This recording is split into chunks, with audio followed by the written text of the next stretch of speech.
আসসালামু আলাইকুম। আমরা পাট লাগাইছি 3 দিন হয়, এখনো পাটের তেমন চারা গজায়নি। এই আপনারা দেখতে পাচ্ছেন একটু একটু করে মাথা বের হয়েছে। ওই জমিটাও আমাদের, 2টা জমির মধ্যে পাট লাগাইছি। জমিটা হচ্ছে রাস্তার পাশে, আর 2 ধারে হচ্ছে আম গাছ লাগাইছি, কিছু আবার সুপারি গাছ। পাশের জমিতে আবার মরিচ চাষ করছে অন্য ভাইরা, আবার ওইদিকে পাশের জমিতে ধান লাগাইছে। এদিকে একটা ভালো গাছ জামপুরা গাছ।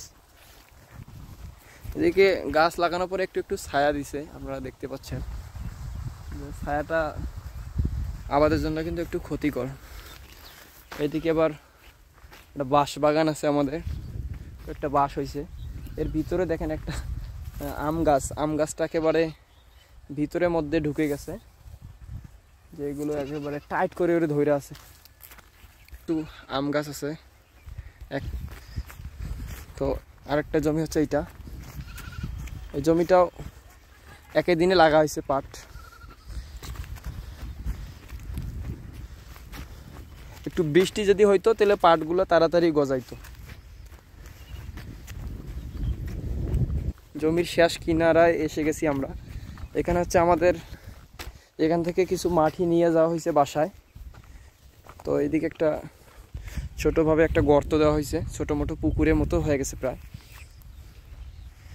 এদিকেও গাছ আছে, সুপারি গাছ, কয়েকটা ইউক্যালিপটাস গাছ।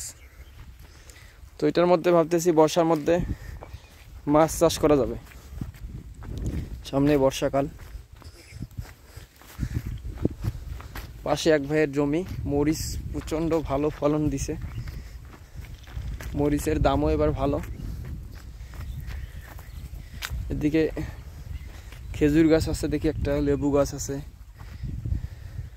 এই আমাদের একটা ছোটোখাটো জমি, এখান থেকে রাস্তার পাশে।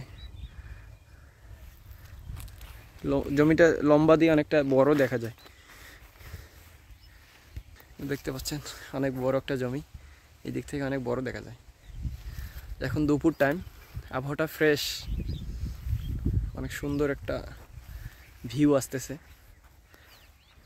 এখানে একটু ছায়া, গাছগাছালিতে ভরা তো, বাতাস।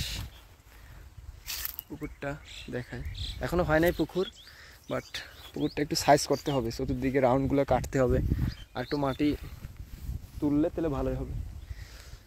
আসসালামু আলাইকুম।